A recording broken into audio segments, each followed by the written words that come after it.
What's up and welcome in, y'all, to a fresh week of Locked On Bulls content, wherever you find your podcast and here on YouTube. Subscribe to our YouTube channel if you haven't already. Up ahead on today's Monday episode, we got to talk about a bunch of different stuff. The Bulls add a couple of names on non-guaranteed contracts to their training camp competition. We'll take a look at those guys and how they might be competing for a roster spot. We'll also take a look at some recent comments from former Bull Tomas Satoransky talking to a Czech media member about his departure from Chicago and how he felt a little slighted from the new front office. And we'll wrap things up looking at the Hall of Fame induction of the waiter, the Croatian sensation, Mr. Toni Kukoc, who joined the Hall over the weekend. That's all next on a fresh Locked On Bulls. Let's go.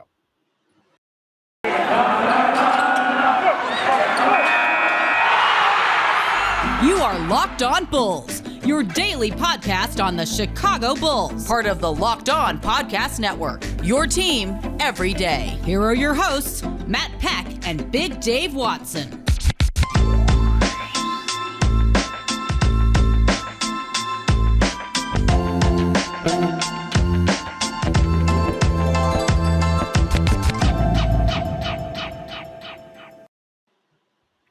What's up and welcome in, y'all. Hope you had a great weekend, despite that outcome on Sunday Night Football for all you Bears fans out there. Yeah, exactly. I'm Matt Peck. You can follow me on Twitter at Bulls_Peck. That is my partner, Big Dave. You can follow him on Twitter at BAWL Sports. You can follow us at Locked On Bulls. You can also shoot us an email, lockedonbulls@gmail.com, or send us texts and voicemails at 331-979-1369 for our weekly mailbag content. We will do some voicemails later on this week, we promise. So give us a call, or if you already have given us a call, hang tight because we'll do some voicemails later this week. Big Dave, first thing on the docket, we're just going to breeze right past that ugly Bears game. Don't want to talk about it. This is a Bulls podcast, but go listen to Locked On Bears with Lauren Cox. It's a great podcast. Yes. The Bulls added a little bit of training camp competition here. So in addition to both of the Johnsons and Matt Thomas, which we discussed last week, they also added Ethan Thompson, a guy who was on Summer League, Oregon State, undrafted, and Tyler Cook, a Iowa product, big player for that Iowa team that made it to quarterfinals in March Madness, a Big Ten, all Big Ten player who's bounced around to 4 different NBA teams through the past 2 seasons. Right. The other interesting elements to this, and we learned this from Bobby Marks over the weekend, is the non-guarantees of some of these contracts. Stanley Johnson, Ethan Thompson, and Matt Thomas are non-guaranteed contracts. Alize Johnson, $250K guarantee if not waived by October 19th, and his second year has a July 2nd guarantee date. So actually, as we have it, there are only 13 guaranteed contracts for this Bulls roster right now, 4 non-guaranteed contracts. What are your thoughts on these recent developments as far as rounding out this roster? More wonderful, shrewd moves by the front office. Just, rounding out your roster, filling it out, but not giving out, those super guaranteed contracts and locking guys in. Still, you have to prove some things, because obviously they want to bolster up not just their 15, but also their G League and the guys, who are going to be in the, we'll call it the minor league if you want. I call it the G League.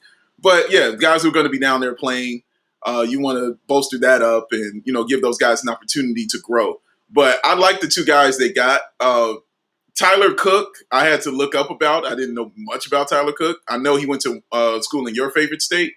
But the one thing I did see, Matt, is, again, they can't never really have a type. Tyler Cook, 6'8", can play multiple positions. He's been with quite a few teams. I believe he was in Denver also for the 2020 season. He was with them for a little bit. So I don't know if there was a connection there. Even though AK was here, I still don't know if there was a connection with that. I don't know. But Ethan Thompson, I definitely saw. I definitely saw him when he was at Oregon State and saw how he played. And I liked him. I liked the fire that he plays with. I like the scrappiness and the toughness that he kind of plays with. Playing that point guard position. And again, they have a type. He's 6'5", and he can play multiple positions. So they definitely have a type. But I really like him. I do. I like the fact that he'll get you steals also. He'll guard your defender, and he puts in effort. Like, that's the one word I keep having for Ethan Thompson is effort. he has no problem going out there and being scrappy with that. All 4 years at Oregon State. I think he came out and went undrafted, if I'm not mistaken. Yep. And but he was on the Bulls summer league team, and I'm sure you guys saw him because you can't miss the hair. You saw him that way, but yeah, I like Ethan Thompson. I like him, and I like how he plays. Tyler Cook, like I said, I'm not as familiar with, but Ethan Thompson, I definitely like. Yeah, I mean, I don't think it's likely that either of these guys end up beating out either Stanley Johnson or Alize Johnson for roster spots. With Ethan Thompson in particular, yeah, he's kind of a combo guard that can do a bunch of different things, but the Bulls are so deep in the backcourt already. I don't see him really getting a shot in training camp to actually eke out a spot. Maybe as an undrafted guy, they'll sign him to that other two-way spot that is available. Devon Dotson has one of those two-way contracts. They still have one at their disposal if they want to use it. Maybe he sneaks in there. But with Cook, obviously, logic stands to reason that he, as a combo forward, would provide depth at a position where the Bulls still do need that depth. We like Alize Johnson as a depth signing there, but he's like, if someone has a better shot between these two that we haven't discussed yet, Thompson and Cook, you want to say that Cook probably has a little bit of a better shot, but I still don't see either of these guys beating out Alize Johnson, Stanley Johnson, even though those guys are on non-guaranteed contracts. I just like the fact that this is another example of AK and Eversley keeping their options open, play in the field, due diligence, do your jobs. As our old pal Tom Thibodeau would say. This is AK and Eversley doing their jobs to say, hey, we're pretty pleased with what we've done and what we've built this offseason, and we've overhauled this roster, but that doesn't mean our job stops here. Let's keep looking for lurking talent, for undiscovered talent, and especially including a guy who was undrafted just recently, and a guy like Cook who has bounced around and played for 4 different teams, spanning 2 seasons, a young journeyman who hasn't found a landing spot yet. Give those guys a look in training camp. And look, we're only a couple weeks removed from training camp now, and I think the great thing, whether you're talking about depth guys, flyer guys like this, or your starting lineup, we have seen via social media, the Bulls posts, players posts on Instagram, everybody's on board now. Like Lonzo Ball, I think, was the last to arrive. He shared a picture of the Advocate Center and working out at the Advocate Center the other day. Everyone is on board. Zach's in the gym. Vooch is in the gym. DeMar's in the gym. Caruso's in the gym. They're all working out together and building chemistry together, and they're still 2 weeks from training camp. I'm so excited, as you can tell and see. And so you can tell and see Matt is so excited as well. But back to the point that you were making about them bolstering the lineup and doing their due diligence and doing their job. You're absolutely right. And it's great to see, because it's like they're like, okay, we got our 15, but are we champions? Are we winners? Because it feels like this is what winning teams do, Matt. You know what I mean? Like, they don't stop. There hasn't been a stop. There hasn't been a point that they said, all right, we're satisfied. Or they've looked at their books and said, monetarily, we're done. No, they've looked at their books and said, okay, monetarily, how can we squeeze in a couple more things? What else can we do here to help this team and to bolster our lineup? And like I said, bolster the G League. That's really what these 2 signings meant to me, Matt. Like, it just meant bolstering the G League and giving those guys the opportunity there. Because looking at guys like Devon Dotson, and let me say something about Devon Dotson, and y'all know we're not talking about him, but he must really provide something that they truly like, and as far as like how he plays and his toughness, because he is really like the shortest person on this roster. He's not a tall guard, and they've shown that they don't like tall guards. So to keep him on the roster lets you know how they kind of feel about him, and what his game is kind of saying to them. So shout out to Devon Dotson. I just wanted to say that real quick. But yeah, man, it just feels good, because these moves that they made, these guys in previous regimes would be definitely competing for roster spots. And now it doesn't feel that way. It just feels like, okay, we'll see you guys in the preseason. We'll see how you do. And then I'll talk to you in the G League, and, let's go have a good season. That's really how it feels. If somebody balls out and showcases something, like you said, Matt, I don't see them beating out, Alize or Stanley or anything like that. But if one of these guys balls out and does something, not only does it help your G League, it also bolsters trade value. So maybe teams see that and they're like, oh man, these guys are solid. Maybe we might want them. Well, guess what? Toss us some picks. Toss us this. And it might help you that way. So I agree with you, Matt. They're doing their job and like you said, their due diligence as far as just getting every player that can kind of help this team within the confines of how they're structured within the organization, monetarily, physically, every kind of way. They're exhausting all possibilities and using everything they got to make this team better, and I love that. Yeah, it is great. And look, maybe we will get a closer look at a handful of these guys in some preseason games once they give Zach and Vooch and the main characters a little bit of run and say, okay, let's shut this down until our real games start with Detroit in the season opener.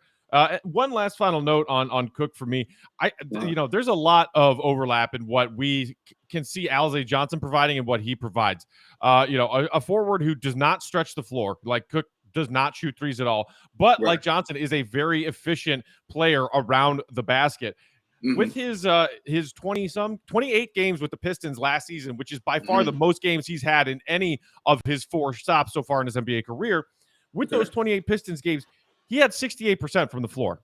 Like the dude, if he gets a look around the rim, is gonna make it. He is very efficient as a player who offers what he does offer on the offensive end. And also, like Alize, will do some work on the boards. He averaged 8 rebounds per 36 in those 28 games with the Pistons. And like Alize Johnson, a good percentage of that work and those numbers coming on the offensive glass. So that another guy that you're talking about who could maybe give your team some extra possessions. But again, a long road ahead for him or Ethan Thompson to earn themselves a final spot on this 15. I still believe that Alize and Stanley are going to be the ones to round that out.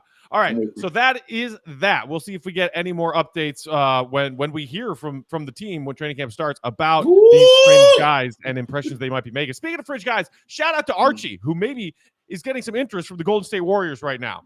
Go make that awesome. Warrior squad. Go make that work, baby. Go do that. For you. Y'all need him Golden State. Y'all need him Golden State. Everybody needs an Archie on their team. Everybody needs an Archie. All right, Big Dave, we gotta talk. Speaking of people no longer on this Bulls team, we got to talk about Sato and some comments he had over the weekend. Before we do that, would you like to tell our listeners about Sweat Block? Because we've reached the middle of September, but it is still hot as heck here in Chicago.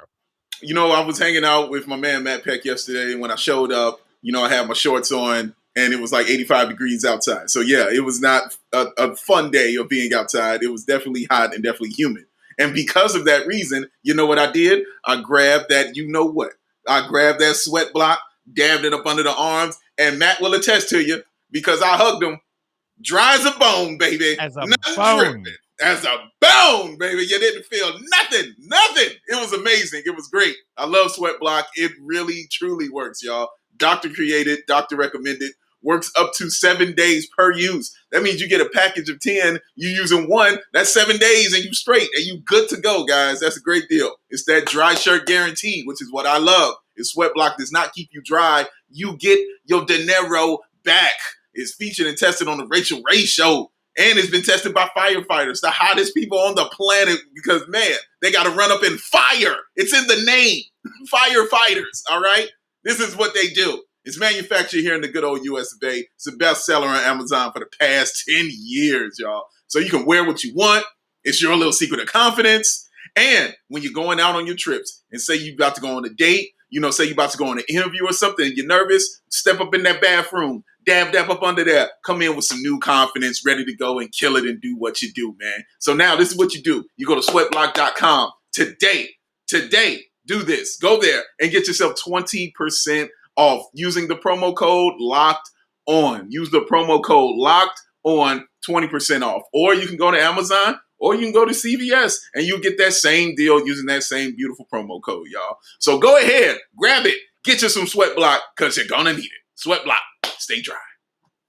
Today's episode is also brought to you by DirecTV Stream. Does this sound familiar? You've got one device that lets you catch the game live, another that lets you stream your favorite shows. You're watching sports highlights on your phone, and you've got your neighbor's best friend's ex-dog and their login to get the good stuff. Yeah, that's right. Dogs have streaming accounts now, Dave, and you got to borrow them sometimes.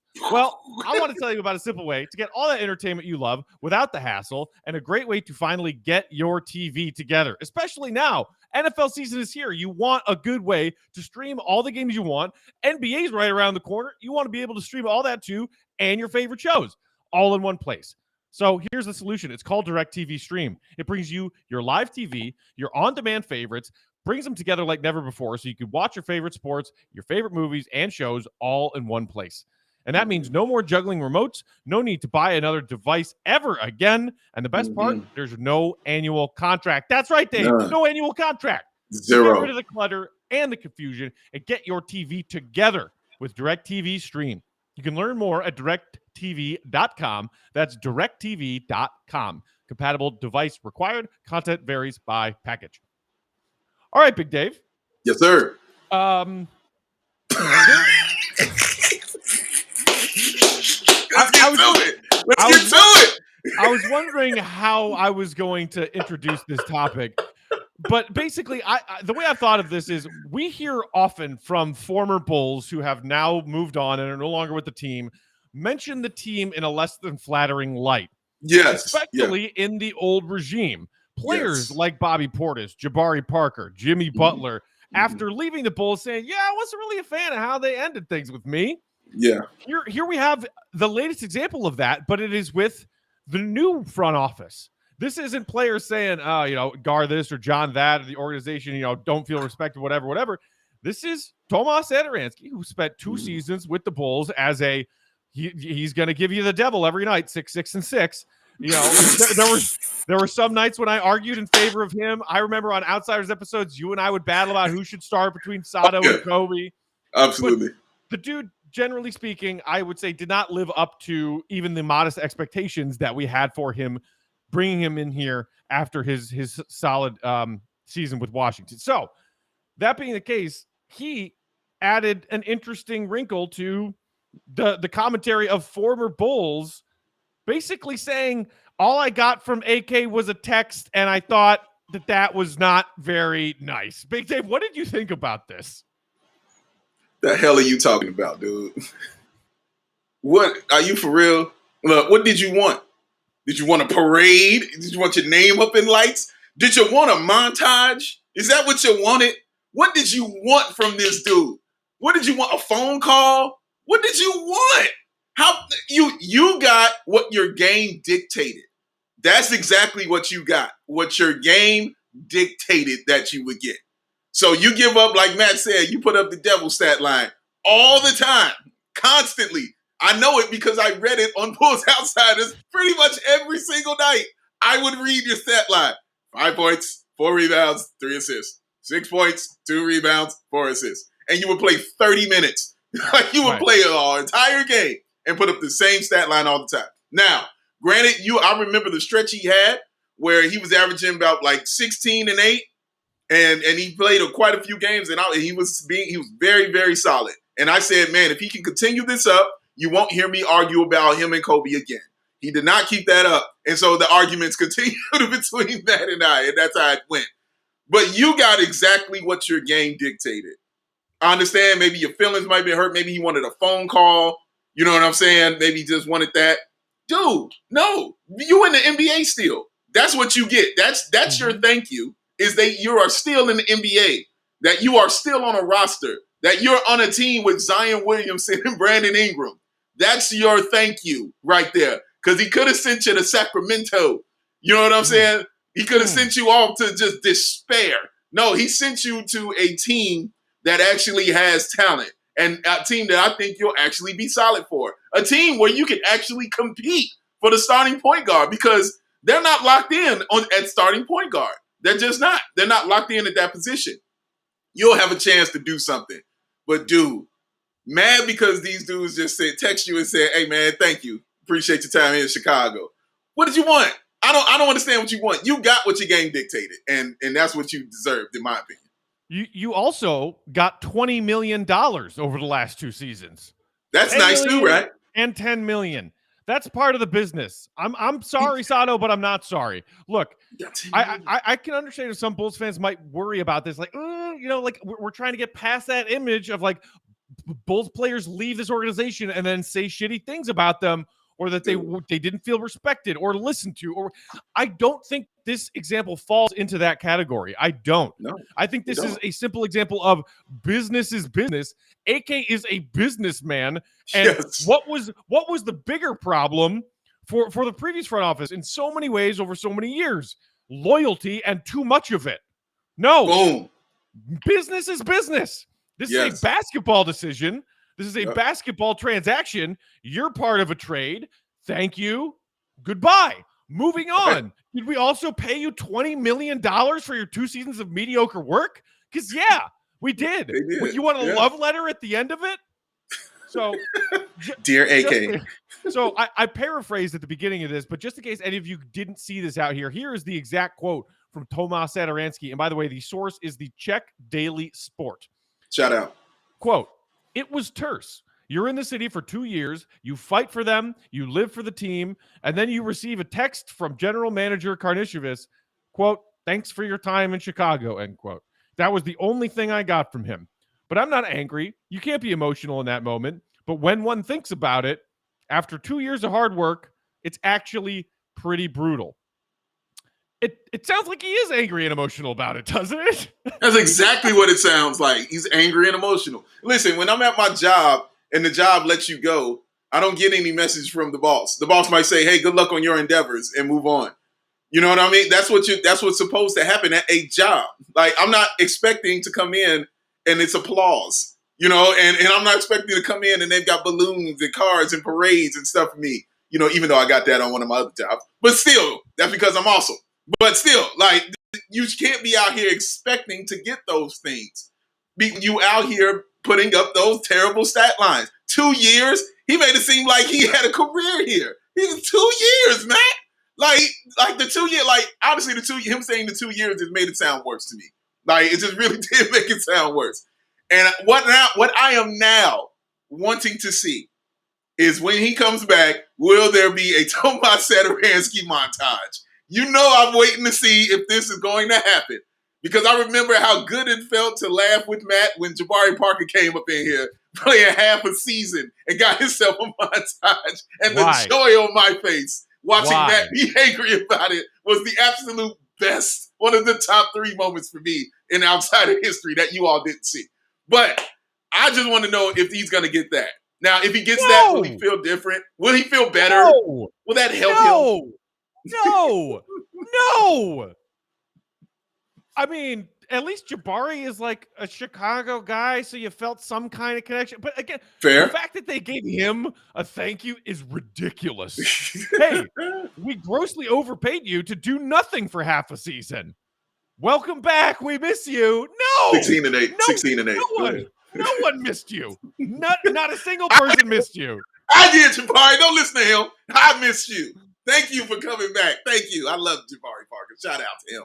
Look, to me, it's simple. No, a Sato tribute would be ridiculous if he. It'd be ridiculous, right? Plays, because we got Bulls Pels like right out of the gate to start. Right out of the gate, yeah. It's like Lonzo versus the old team. It's like now it has to be the Sato revenge game because he feels slighted. Like, dude, no, I'm going to get 7 points. I'm going to do it up.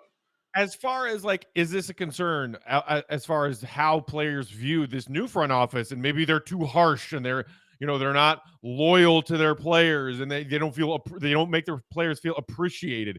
Sato feeling like this is nothing.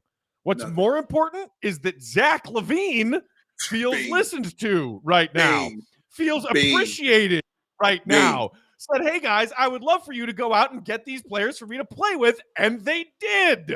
Zach LaVine's happiness and his emotional state of where he sees himself as being appreciated by this front office while he's still here playing basketball in a Bulls jersey is inexplicably more, like incalculably more important than Sato feeling a little slighted because all he got was a short text on his way out of town. Hey, guess what? That just tells you how AK handles business. At least you got a text, Sato, because you know what we haven't heard and probably don't know for sure.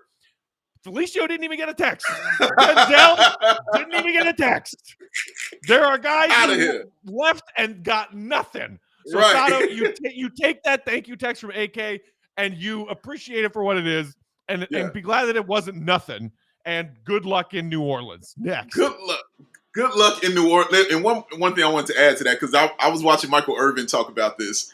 God, there really are levels to this stuff, okay? Because Matt just mentioned the person we're concerned about well-being is your best player, and that's Zach LaVine. I heard Michael Irvin make a point where he said, I came in late to practice one day with a player who was a kick returner on our team, who was a really good one. He said, I walked in, Jimmy Johnson opened the door, looked at me and said, Michael, I'm so disappointed in you. Get in here. And he looked at the kick returner and said, you get your stuff and you go home. Because there's levels to this. You don't kick out Michael Irvin, but you don't give a fond farewell to the kick returner. Tomas Satoransky got exactly what Tomas Satoransky was supposed to get for what Tomas Satoransky did while he was here.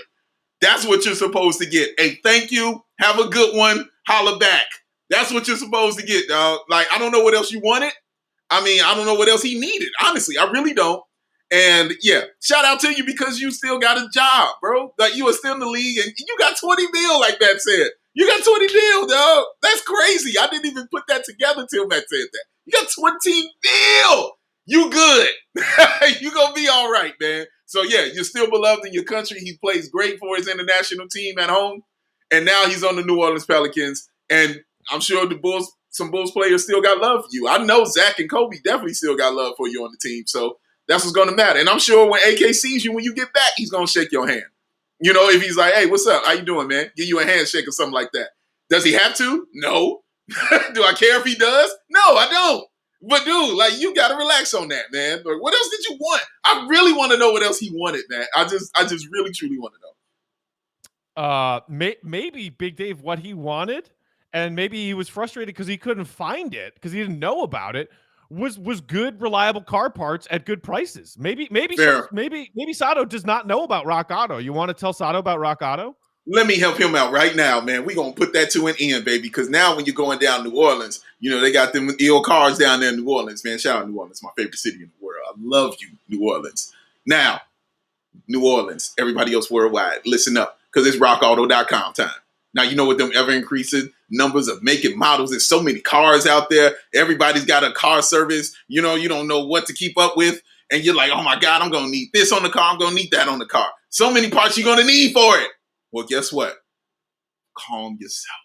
Relax. Because now you got rockauto.com. You can save your time. You can save your money. You don't even have to go into these dealerships. You don't even have to go into these places. You can sit right at home in your comfy chair, wearing whatever you want to. Just pull out your mobile device or get your computer, type in rockauto.com, and the savings will begin instantly. It's a family-owned business serving those do-it-yourselfers over 20 years. Reliably low prices for every single customer. That means you too, Tomas Satoransky. They have everything you can need. Brake parts, tail lamps, motor oil, even new carpet. You know you want some new carpet on that, man. It is important. So this is what you do. You go to rockauto.com right now. You see all the parts that are available for your car or your truck.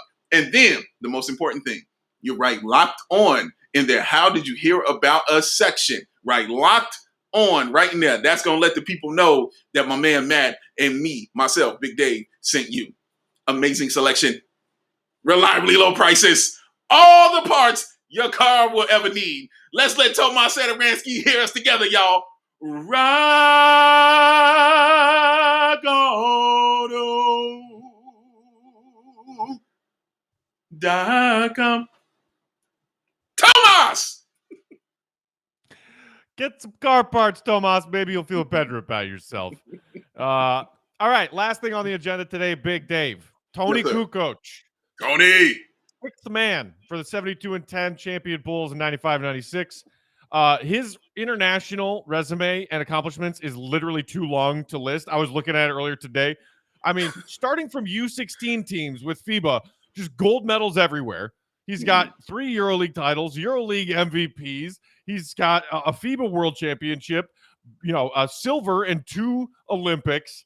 The guy is just obviously wonderful international career, then comes to the NBA because of Jerry Krause and his scouting, joins the Bulls, and is basically an immediate success. In the season of 93-94, his rookie year, Sans MJ is a part of that Bulls team that is, without MJ, still pretty darn good. He's got buzzer beaters. We've got the whole, Tony shot against the Knicks thing. Yes. Seeing him get inducted into the Hall of Fame over the weekend, sitting there with Michael Jordan and Jerry Reinsdorf representing him, it made me smile, man, because you can talk about underappreciated Bulls over the course of this, going back to the team's, founding in 1966. I wouldn't say that Tony is necessarily one of the most underappreciated, but I do still think that there is this weird conversation among NBA Twitter and NBA heads that say, Tony wasn't that good. Like, Tony doesn't deserve the Hall of Fame. And I think that those people are ridiculous. Like, we were talking in our text thread with our guys, Bulldog and John, about a comment that our friend Sam Smith, who's been covering the Bulls since way back when Tony was still playing overseas. He made a Luka comparison, right? Like, if Tony doesn't come to be a complimentary sixth man on a Bulls team that had Scottie and then once again had MJ, if he went to his own team in his prime, he could have been Luka. We all said, I don't know about that.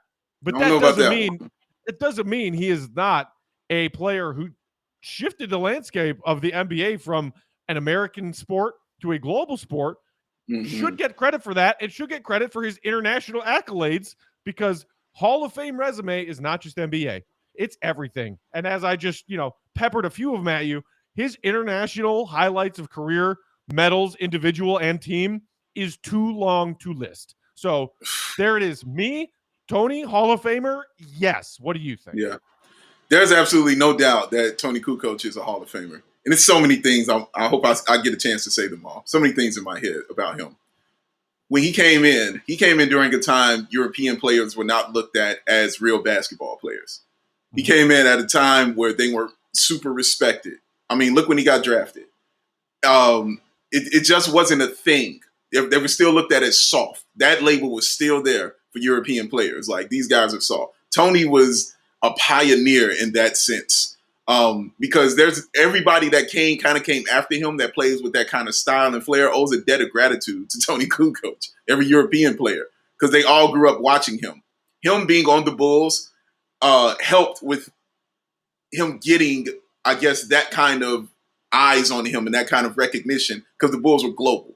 And that's the other brilliant thing that Jerry Krause did, was getting Toni Kukoc. He understood the Bulls are already global. Getting Toni Kukoc, who was considered the Michael Jordan of Europe, guess what? We just got bigger as a brand and as a team. So that was a brilliant decision by Jerry Krause.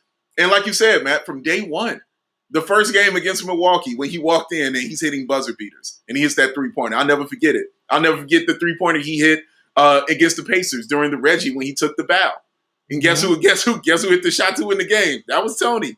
All right, the Knicks game that you mentioned. But the two games for me, Matt, what always stands out to me and where I think what he did isn't talked about enough was the playoffs. Because Toni Kukoc was colossal. People forget there were plenty of games where he was starting over Dennis Rodman in the playoffs. Oh, yeah. Toni Kukoc was the starter. And Tony would go in and drop 30 when they needed it. And I mean, there was so many games where the Bulls were struggling and they needed a shot, or they needed a bucket, or they needed that spark. It was Toni Kukoc that got it for them. That game 7 against the Pacers. That game 7 when the Bulls were playing terrible and tough. I believe Mike had 28 or something that game. You know who was second in scoring? Toni Kukoc. Kukoc had like 21 that game. It was Toni Kukoc. Game 6 against the Jazz in 98 when Mike had 45 and ain't nobody else scoring double digits. You know the only person in double digits that game? Toni Kukoc. Because Toni Kukoc had like 15 of them points that game. He was super duper important. I'm trying to remember the playoff game that he had 30 in that he won. It was either the playoff game or the finals. But the moment never seemed too big for Toni Kukoc from day one. It never looked like anything was over his head. It never looked like he didn't belong. It always looked like he was a veteran. From day one, he just walked in and was like, yeah, this is what I do. His one-handed shimmy shake crossover that he was killing the league with for years. For years. Nobody could figure this out. And he's gone. All he needs you to do is bite. He just needs you to bite on it, and he was out of there to the bucket. The passes that he threw, the flair. everything that you're seeing right now, as far as what basketball is for European players in that style, some of that can be attributed to what Toni Kukoc did for this game. That's why I disagreed with Sam Swift slightly, is because I don't think the game was ready for a Luka Doncic type player at that point in time. So I don't think, because of Tony's style and Tony's game, I don't know if there was a team that would be willing to build that around him at that point in time. Because if they were, they would have drafted him. You know what I'm saying? And he wasn't. He was second to the world champion Chicago Bulls. You know what I mean? He fell to that team. So there was a reason that happened. But I hear his point. Because Tony was amazing. He was incredible. Like you said, Matt said, it's too long of a list to go through to talk about this man's accolades, man. But Tony was incredible. And his teammates to tell you just how important he was and just how good of a person he was. He's our friend. We met him. He's great. Toni Kukoc. Love Tony. Love Tony. Love Tony, man. Yeah. So that finals, Jazz 98, he averaged 37 minutes per game. The dude was a rock when really MJ didn't have many rocks left at that point. Yes. Rodman was old, falling apart, and mentally not there. Right. Luke Longley, old, falling apart. Scottie Pippen, doctor said he needed a backiotomy. Baby. There was Ron Harper, old, falling apart. Yep. Kukoc in that 98 finals averaged 15, 4 and 4.5 and 3. I mean, that is production that team desperately needed, because like you said, like it was MJ and a bunch of tired scrubs at that point. Yeah. It was, man. Tony deserves that credit, and Scottie said it as part of the highlights video that they played at the induction on Saturday night, and I agree with Scottie. And this is Scottie, who hated Toni Kukoc because he thought that's my money, not your money. In 1992, he said we don't win those second three championships without Tony, and he's absolutely right. They don't. I mean, every team needs that critical. Okay, here's your Batman, here's your Robin. Who's the other guy? And sometimes the other guy was Rodman, just winning a mental battle, like doing his best to slow down Shaq or Patrick Ewing or Alonzo Mourning or whoever, and while grabbing 25 rebounds. But Dennis didn't do that all the time. And look, like Tony was a little streaky at times with his shooting, but most often, if Tony had a look at an open three, back when threes were like, as a team, you took maybe 8 a game. Yeah. If Tony went up from behind the arc, you were like, that's going in. You had that kind of confidence in him. And next to behind maybe only Steve Kerr, when that team needed a three, you were looking for Tony. And he was a 6'11" dude who could put the ball on the floor and get to the hoop. That's huge. And he didn't exist. Going back and watching a lot of Toni Kukoc, highlight reels and packages on YouTube over the past week as we got close to his Hall of Fame. The thing that I just somehow, you think of the waiter who hits threes, you think of him running the floor with that frame. His passing was outrageous. Probably doesn't get talked about enough. Some of the passes that dude made, dribbling through defenses as a near 7-footer, on the move, making no-look passes, making behind-the-back passes. Like, shit that you watch it and you're like, wow, that dude could pass the ball. I mean, gorgeous transition vision. Transition vision. He made guys look good. You know what I mean? Because if you look at the people he was passing to, okay, don't forget the people he was passing to was like Dickie Simpkins. Yeah. Is it like Jason Caffey? It's not guys. Maybe. It's not guys who were long for the NBA. Or weren't considered those elite superstar kind of guys.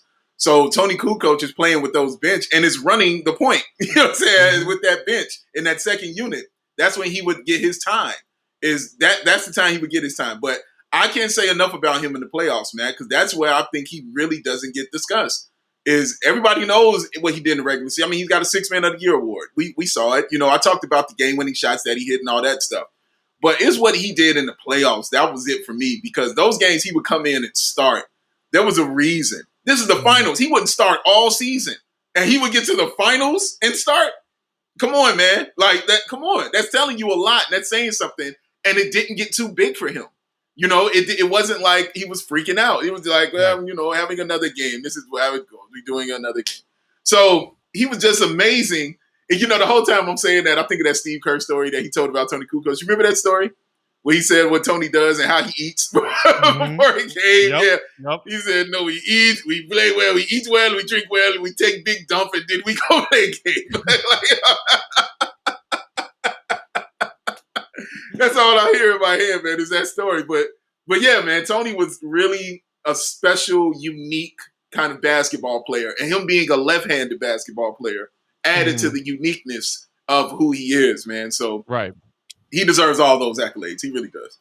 And, last thing from me as far as Tony and his transition from international name to this guy's helping, the Bulls dynasty win chips. So while I was up in Mish having a couple weeks with the family, clearing my mind and taking some time off, I got to do some pleasure reading, which I really don't ever get to do. If I'm reading anything in my day-to-day, I'm reading sports, opinion articles and reports, whatever, on Twitter. But so I read Dream Team, a book by Jack McCallum, legendary NBA and basketball journalist who was in Barcelona covering that team. He was with them every step of the way, from the Pacific Northwest, where they were doing some scrimmaging, through to Vegas, onto Monte Carlo, and then Barcelona. Great book. Okay. And there is an entire chapter dedicated to the Tony game, right?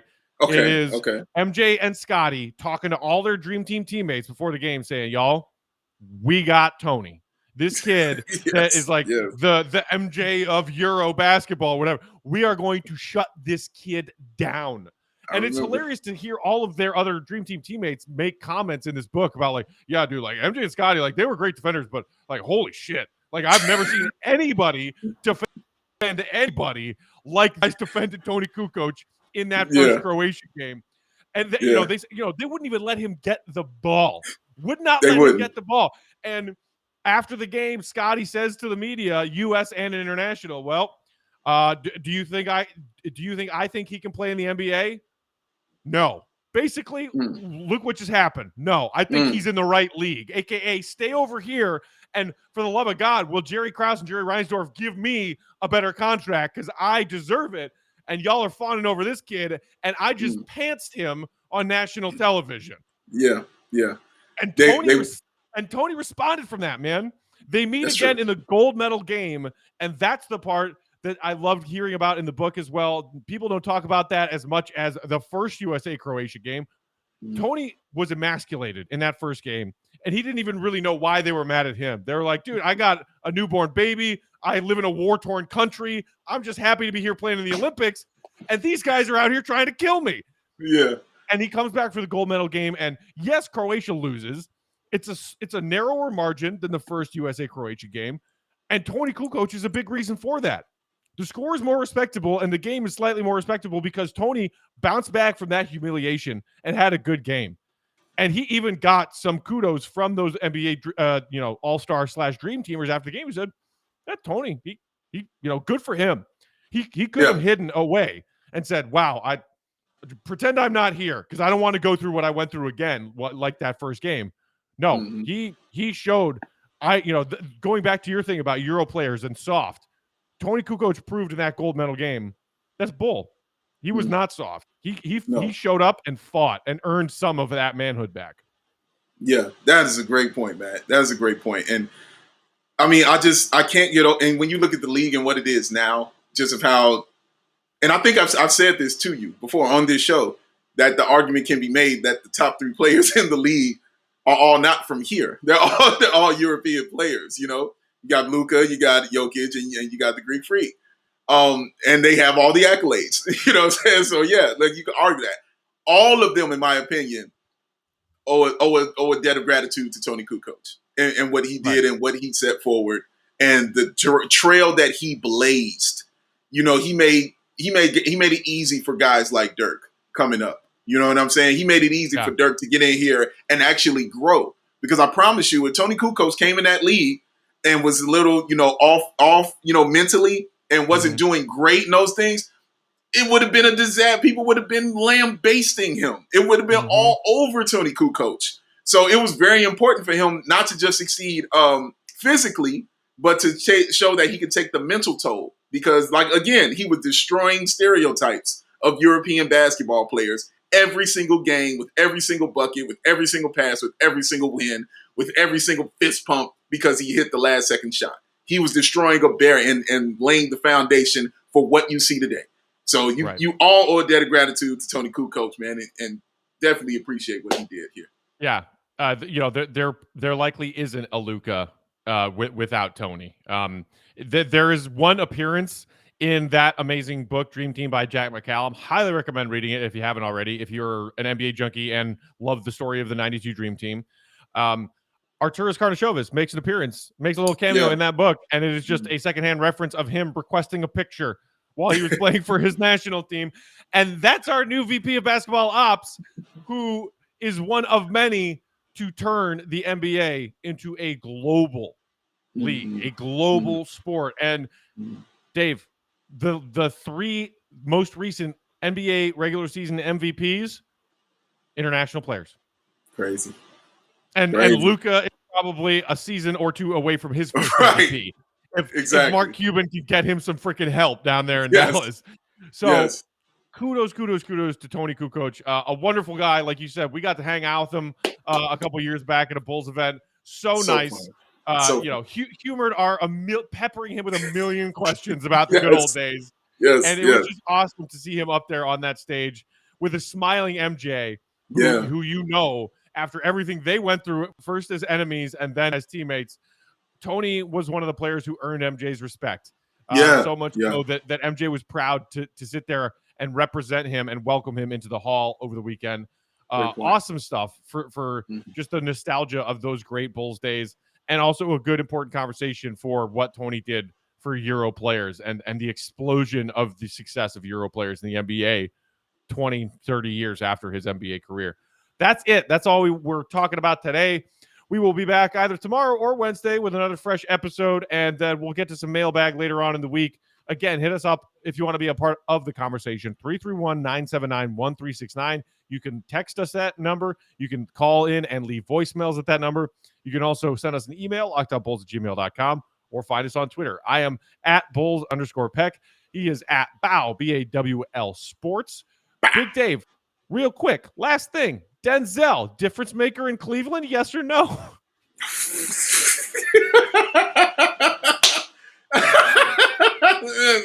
Couldn't get out of here without mentioning it. Denzel! He's not my problem anymore. He's not here. I'm good. Well, much success to him. I hope he does do something. I hope they learn how to use him right. I really do. I mean, I just love his signing brought back that video of him chucking that three in that. Oh man! And then it was everywhere on Twitter. Dude, it was that one, and it was the fast break that he ran when he put the ball between his legs to nobody. And it was my goodness. I hope they learn how to use him right, because I've always said if you can harness him, you'll have something. But man, he's got to be.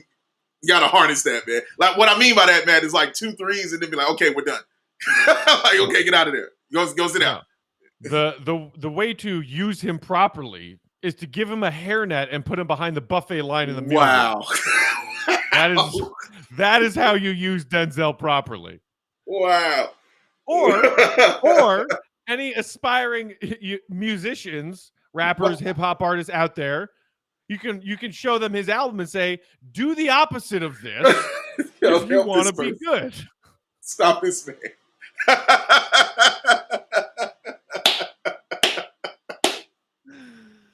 Oh my goodness, man. Oh my goodness.